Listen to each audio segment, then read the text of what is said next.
Esta parte, la segunda de los videos sobre investigación de efectos de la escuela, vamos a trabajar sobre estudios comparados internacionales y sobre la estimación de qué magnitud tiene el efecto de la escuela. Hemos estudiado en el video anterior algunos estudios comparados iniciales hechos en Estados Unidos y en Inglaterra en particular, que nacen desde la perspectiva de las escuelas eficaces. Ahora vamos a trabajar la investigación sobre América Latina y hallazgos hechos a partir de PISA, en particular mostrando cómo la aparición de estos programas estandarizados de evaluación internacional, así como el desarrollo de nuevas técnicas estadísticas como los modelos jerárquicos o multinivel, han permitido profundizar y enriquecer el tipo de análisis y de resultados que se han obtenido. Veamos la investigación en América Latina. Básicamente podríamos decir que esta comenzó en los años 90, tal vez hacia los años 92 y 93, y se debió fundamentalmente a la difusión entre los académicos latinoamericanos de la bibliografía sobre las escuelas eficaces que se había gestado y desarrollado mucho la década anterior en los países anglosajones en particular. Toda esta investigación tuvo como base la identificación o el propósito de identificar qué variables de la organización y qué variables pedagógicas eran estadísticamente significativas para generar diferencias en los aprendizajes. Hubo una motivación de trasfondo en todos los académicos que tenía que ver con la disconformidad y con una reacción hacia las interpretaciones más extremas que se habían impuesto y hecho prácticamente absolutas de la teoría de la reproducción. Es decir, estamos en un contexto donde Bourdieu era el autor estrella y su interpretación prácticamente que anulaba la capacidad de la escuela de generar diferencias era la predominante y absoluta. Los estudios previos o iniciales de la década del 90, excepto algunas excepciones, eran estudios de caso, aunque partían de la aplicación de pruebas estandarizadas a una región, a un conjunto de escuelas o eventualmente a todo un país. Cabría destacar, básicamente por el peso que tuvieron, dos estudios bastante tempranos, estudios de caso, como fueron el de Silvia Schmelkes en el estado de Puebla, México, que se llamó Calidad de la Enseñanza Primaria, que fue hecha entre el 93 y 94 y fue publicada en 96 por primera vez, y el estudio de Pedro Ravela y demás autores que se llamó Factores Institucionales y Pedagógicos y que tuvo por base la evaluación censal de aprendizajes en sextos años de primaria que se hace en Uruguay en el año 96. Junto con estos, aunque ya bastante avanzado la siguiente década, conviene citar el estudio de Dagmar Racinski y Gonzalo Muñoz, que está hecha sobre Chile y sobre escuelas pobres efectivas en áreas de Chile. Hacia fines de la década del 90 y comienzo de los 2000, es claro que está despuntando una nueva generación de estudios sobre efectos de las escuelas que se basan ya en forma casi exclusiva sobre los programas nacionales o internacionales de evaluación estandarizada de aprendizajes y que además utilizan modelos multivariados, muy en particular modelos jerárquicos lineales o modelos multinivel, en inglés conocidos como HLM. Aquí, además de la preocupación inicial y general por variables organizacionales y pedagógicas, se pasa a la discusión de algunos temas en particular sobre los cuales la bibliografía internacional estaba haciendo mucha profundidad, como son el clima organizacional, la gestión directiva o las oportunidades de aprendizaje, opportunity to learn, que habían sido, por ejemplo, muy enfatizadas desde el tercer estudio internacional en matemáticas y ciencias, el TIMSS de 1994-95. Por supuesto que todos estos estudios en forma de base controlan en sus modelos por origen social, por lengua o etnia, por raza y por género. Para nombrar algunos trabajos importantes, el trabajo de la unidad de medición de la calidad de la educación de Perú, junto con el GRADE, efectos de la escuela en lógico-matemático de cuarto año de primaria.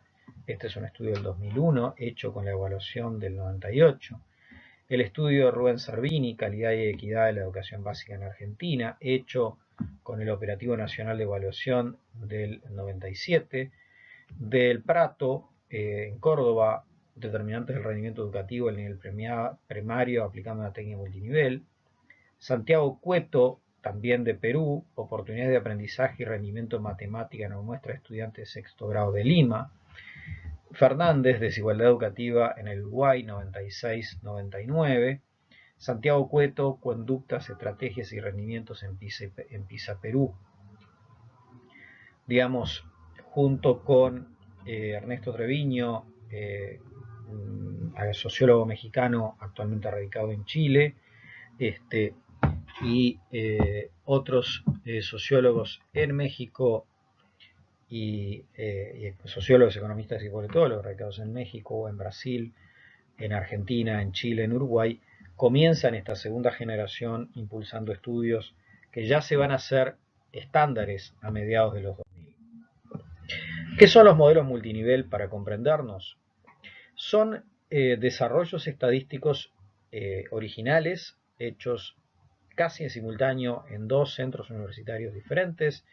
Por un lado, en el Institute of Education de la Universidad de Londres, a través de Harvey Goldstein, y en las universidades de Michigan y de Chicago de Estados Unidos, hechos por Tony Bright, Universidad de Chicago, y Stephen Radenbuch de Michigan.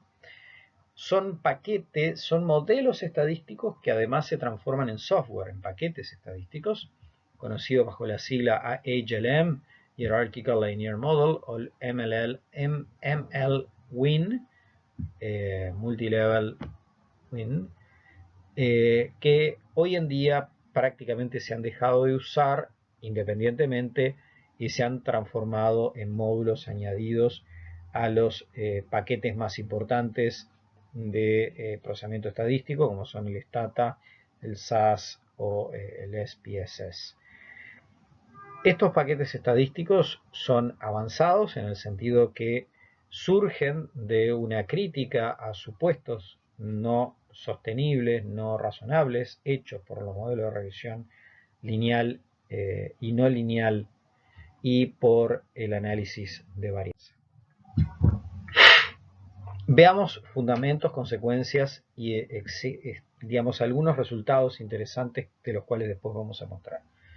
El fundamento más claro de por qué usar modelos multinivel tiene que ver básicamente por la definición del aprendizaje escolar. El aprendizaje escolar se hace en grupo, o sea, lo que aprende un estudiante en un grupo, por ejemplo, en cuarto grado A, está muy relacionado con lo que aprende su compañero en ese mismo grupo y grado. Es decir, hay una intercorrelación entre los avances o las dificultades que puedan tener los estudiantes. Esto, que viene del sentido práctico, de las prácticas pedagógicas, de la observación, está absolutamente sostenido desde el punto de vista de las teorías psicológicas y pedagógicas, así como la teoría sociológica de la socialización secundaria. Es decir, el aprendizaje es un proceso en un entorno grupal fuertemente influido por los posicionamientos y los avances o los obstáculos que otros niños tienen.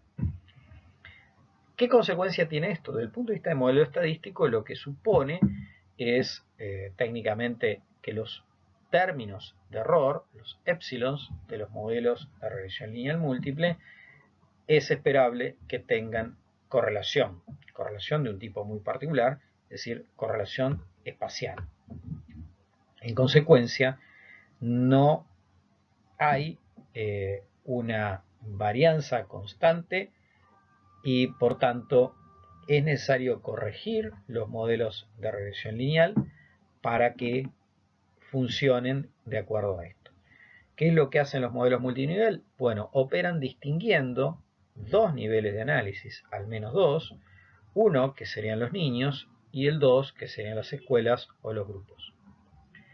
Es razonable esperar, por tanto, hecho esto, que una variabilidad, una parte de la varianza de los aprendizajes de los niños sea explicable y por tanto atribuible a las características individuales de los niños, en tanto que otra parte del aprendizaje que un niño haga sea explicable y por tanto atribuible a las características del colectivo al cual pertenece, sea el grupo o de la escuela.